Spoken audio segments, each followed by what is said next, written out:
जो टिप्पणी मैं देने वाला हूं रामानुज दासा श्रीमान गट्टू वेणुगोपाल स्वामी द्वारा दी गई है। अध्याय 2 सांख्य योग श्लोक 27।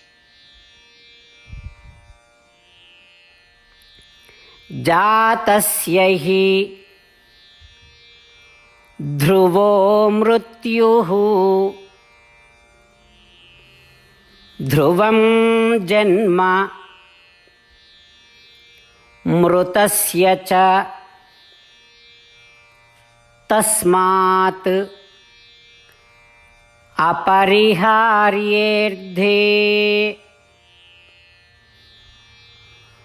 न त्वं शोचितुम् अर्हसि। ओम।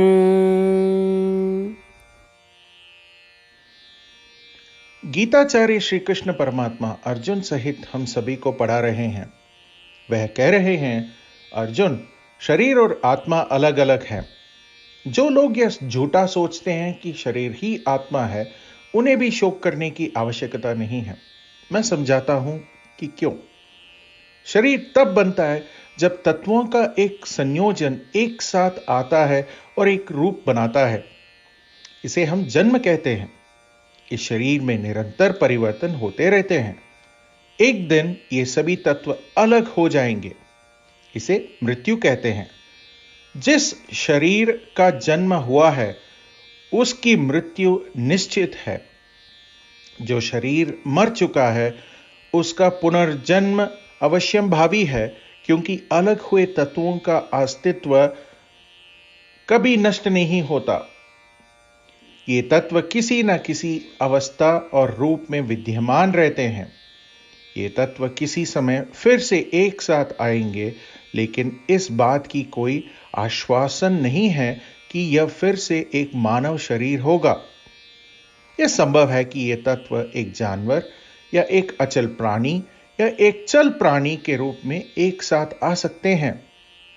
किसी भी प्रकार के शरीर का निर्माण संभव है। इसलिए मैं कह रहा हूं कि हर एक शरीर जो मर चुका है वह फिर से जन्म लेगा। जिस शरीर का जन्म हुआ है उसमें तत्वों का संयोग होना निश्चित है, जिससे वह बना था।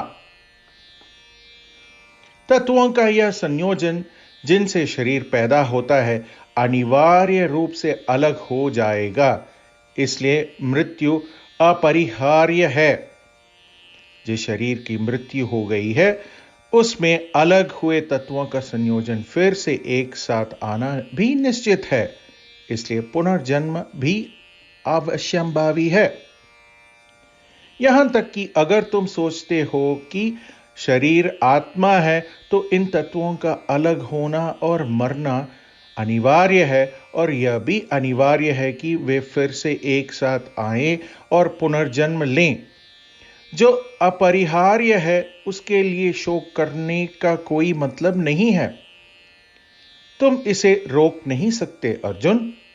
भगवान श्री कृष्ण हम सभी को शरीर की भौतिक प्रकृति के बारे में सिखा रहे हैं। जिस शरीर का जन्म हुआ है उसकी मृत्यु निश्चित है, और जिस शरीर की मृत्यु हो गई है उसका पुनर्जन्म होना भी निश्चित है। यह तथ्य उनसे समझाता जाता है जो मानते हैं कि शरीर और आत्मा एक ही है।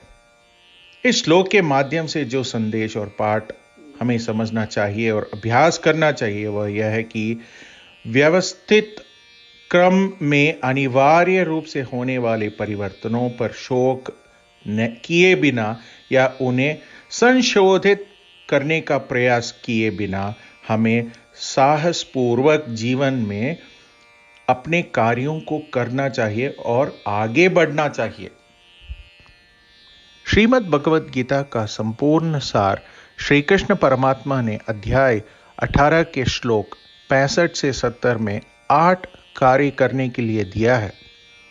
श्री कृष्ण कहते हैं, मैं उन लोगों से प्रेम करता हूं जो इन 8 बातों का पालन करते हैं। मैं उन भक्तों की सब प्रकार से रक्षा करूंगा। श्री कृष्ण परमात्मा द्वारा बोली गई संपूर्ण भगवत गीता को सुनने के बाद अर्जुन कहते हैं, करिष्ये वचनम तव, जिसका अर्थ है, श्री कृष्ण, मैं वही करूंगा जो आप कहते हैं। यही कारण है कि श्री कृष्ण ने अर्जुन को सभी प्रकार की सफलताएं और विजय प्रदान की है। आइए हम परमात्मा को अपनी प्रतिज्ञा दें कि हम इन 8 कर्मों का पालन करेंगे।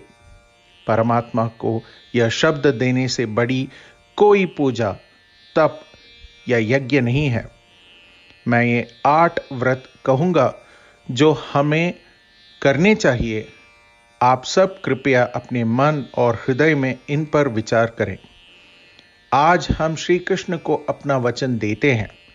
इसी प्रतिज्ञा को मन में रख भगवान श्री कृष्ण की प्रसन्न भरी मुख की कल्पना करें और इस आनंद को महसूस करें। जय श्रीमन नारायण।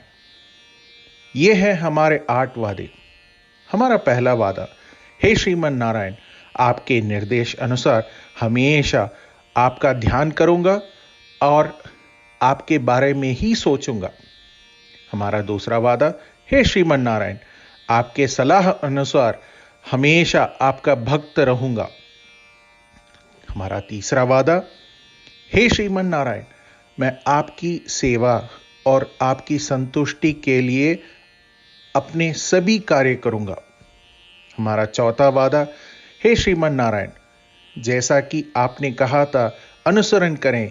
मुझे बहुत विश्वास है कि मैं आपका हूं और मैं हमेशा अपने हाथ एक साथ जोड़ूंगा और आपको नमस्कारम करूंगा और आपकी पूजा करूंगा।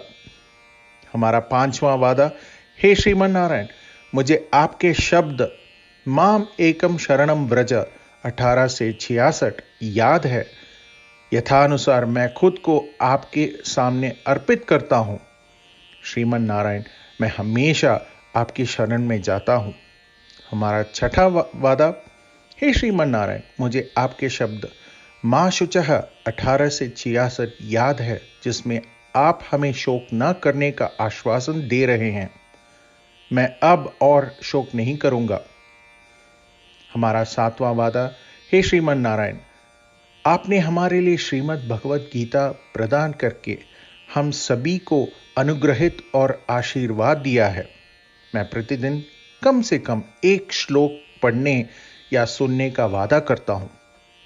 हमारा 8वां वादा, हे श्रीमन नारायण, आपने गीता को पूरी मानवता तक पहुंचाया। मैं गीता में आपके दिव्य शब्दों को उन भक्तों तक पहुंचने की कोशिश करूंगा जो गीता से अपरिचित हैं। हमने अभी अभी परमात्मा को अपने 8 वचन दिए हैं। प्रत्येक दिन श्रीमन नारायण को अपना वचन देना कि हम वैसा ही करेंगे जैसा वे कहते हैं, अपने आप में एक महान पूजा है। आइए हम अपने अडिग विश्वास के साथ उन्हें अपना वादा दें। हे श्रीमन नारायण, मैं वैसा ही करूंगा जैसे आप कहेंगे।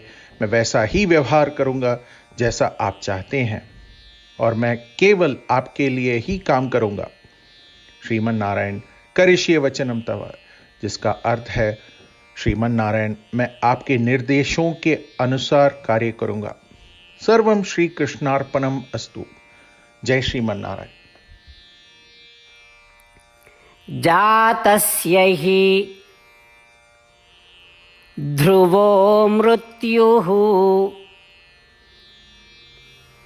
ध्रुवं जन्म मृतस्य च तस्मात् अपरिहार्येऽर्थे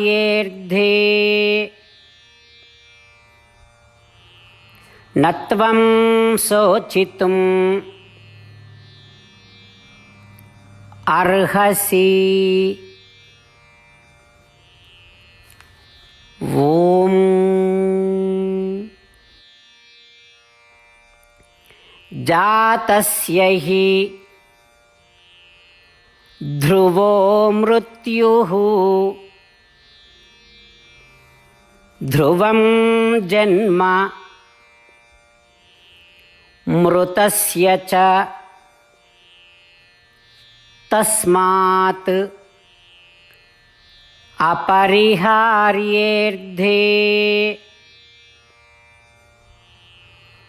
न त्वं शोचितुम्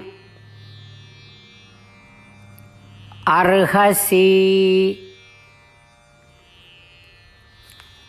ఓం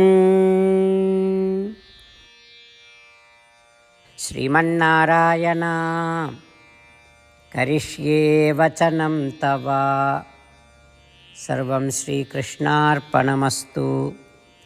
జై శ్రీమన్నారాయణ.